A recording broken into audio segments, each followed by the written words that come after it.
যে এখন ঘৰত যদি 5টা পৰিয়াল থাকে আৰু দুজন যদি কৰ্ণাটক অন্ধ্ৰপ্ৰদেশত কাম কৰি আছে, 3জন যদি গুৱাহাটীত আছে, অসমৰ ৰেচন কাৰ্ডখনৰ ওপৰতেই 3জনে গুৱাহাটীত চাউল ল'ব আৰু কৰ্ণাটকত থকা জনে তাৰে ৰেচন কাৰ্ডৰ দোকানৰ পৰা 2জনে চাউল ল'ব। অৰ্থাৎ অসমৰ ৰেচন কাৰ্ডখন আমি গোটেই দেশতে যেনেকে টকা, আমাৰ ইয়াতে গান্ধীৰ ফটো থকা টকা যেনেকে অসম আৰু ভাৰতৰ চুকে কোণে চলে, তেনেকে আমাৰ ৰেচন কাৰ্ডখনো আমি গোটেই ভাৰতবৰ্ষতে প্ৰচলন কৰোৱালো। এতিয়া যদি আজি ইয়াত উপস্থিত থকা কোনোবা এটা পৰিয়ালে কালি যদি কলিকতা দিল্লীলৈকে যায়, কিন্তু তেওঁ অসমৰ ভোটাৰ, চাকৰি সূত্ৰে কৰ্মসূত্ৰে পৰিয়ালৰ ডাঙৰ ল'ৰাজন সৰু ল'ৰাজন যদি অন্ধ্ৰপ্ৰদেশত যায়, অসমত থকা পৰিয়ালটো আৰু অন্ধ্ৰপ্ৰদেশত থকা পৰিয়ালৰ 2জন সদস্যই নিজৰ ৰেচনটো ভগাই ল'ব পাৰিব। তাৰে ৰেচনৰ দোকানীয়ে 2জনক ৰেচন দিব আৰু 3জনক ৰেচন আমাৰ অসমত সংগ্ৰহ কৰিব পাৰিব। কোভিডৰ সময়ত আমি দেখা পাইছিলো যে অসমৰ প্ৰায় 20-25 লাখ লোক ভাৰতৰ বিভিন্ন স্থানত তেওঁলোকে কাম কৰে, তেওঁলোকেও যাতে ৰেচন কাৰ্ড পাব পাৰে আৰু চাউল পাব পাৰে, অসমৰ ৰেচন কাৰ্ডখন আমি গোটেই ভাৰতবৰ্ষতে প্ৰচলন কৰোৱালো। ঠিক তেনেকে বিহাৰত যদি কোনোবাই 2জন থাকে, বিহাৰত 3জন থাকে, এই 2জনীয়া পৰিয়ালে অসমত ৰেচন ল'ব পাৰিব, 3জনে বিহাৰত ৰেচন ল'ব পাৰিব। কিন্তু যিটো কোটা, সেই কোটাটো অসমৰ নামত কাটা যাব, সেই কোটাটো বিহাৰৰ নামত কটা যাব। কোনো অন্ধ্ৰপ্ৰদেশত চাউল ল'লেও FCI অসমৰ পৰা চাউলটো কাটি দিব আৰু কোনোবা বিহাৰ উৰিষ্যাৰ মানুহে অসমত চাউল ল'লেও বিহাৰ আৰু উৰিষ্যাৰ কোটাৰ পৰা কাটি দিব।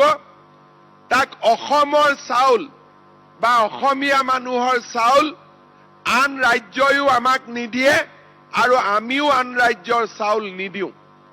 ইয়াৰ ফলত one nation, one ration card আমি যোৱা 3টা বছৰত প্ৰৱৰ্তন কৰিলো।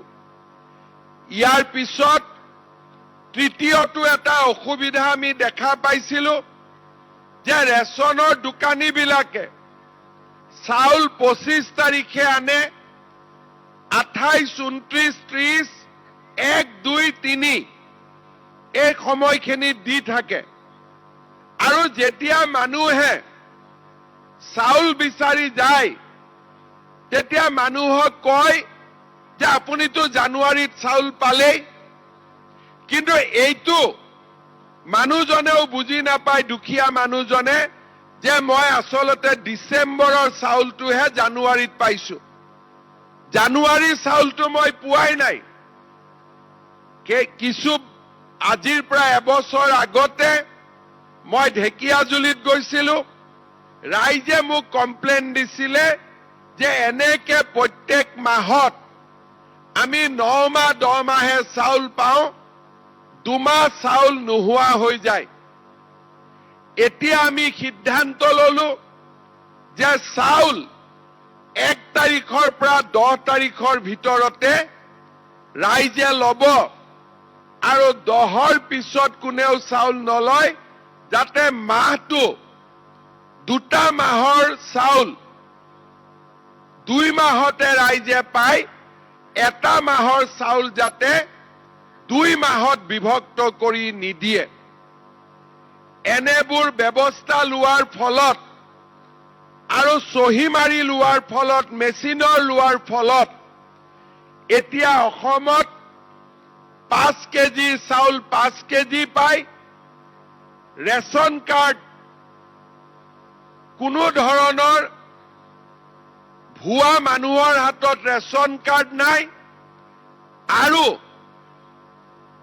দৰিদ্ৰজনে নতুনকৈ যাৰ ঘৰত ৰেচন কাৰ্ড নাছিল সি ৰেচন কাৰ্ড পাবলৈ সক্ষম হৈছে।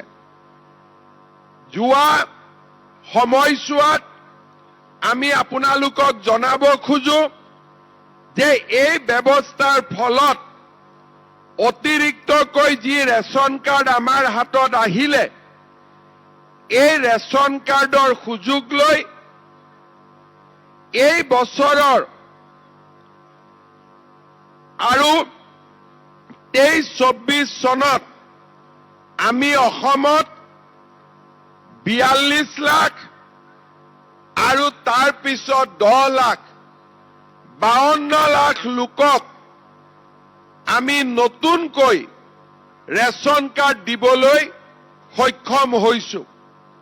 যোৱা কেইদিনমান আগতে কেবিনেটত আমি সিদ্ধান্ত লৈছিলো যে আৰু 20 লাখ লোকক আমি ৰেচন কাৰ্ড দিম আৰু সেই 20 লাখ ৰেচন কাৰ্ড আমি অসমৰ সকলো সমষ্টিতে সমভাৱে বিতৰণ কৰিছিলো।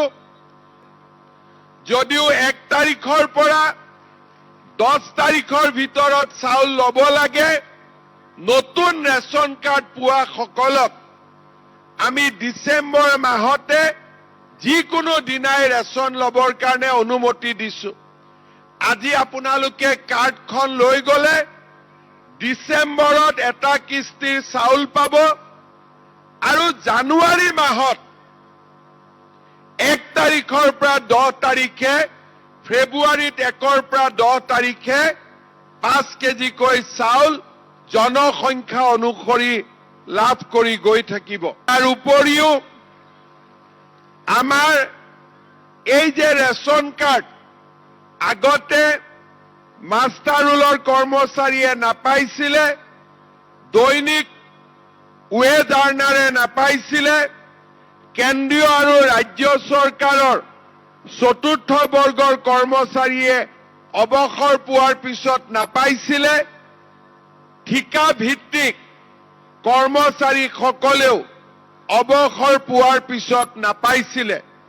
আজি আমি ৰেচন কাৰ্ড এই সকলোবোৰ পৰিয়ালক আমি দিয়াৰ ব্যৱস্থা কৰিছো, যাতে চাউলটোৰ লগতে দুখীয়া লোকে বিপদে আপদে মেডিকেল কলেজত গ'লে, হস্পিটালত গ'লে যাতে ট্ৰিটমেণ্টৰ টকা দিব নালাগে, 5 লাখ টকালৈকে যাতে তেওঁলোকে বিনামূলীয়া চিকিৎসা লাভ কৰিব পাৰে।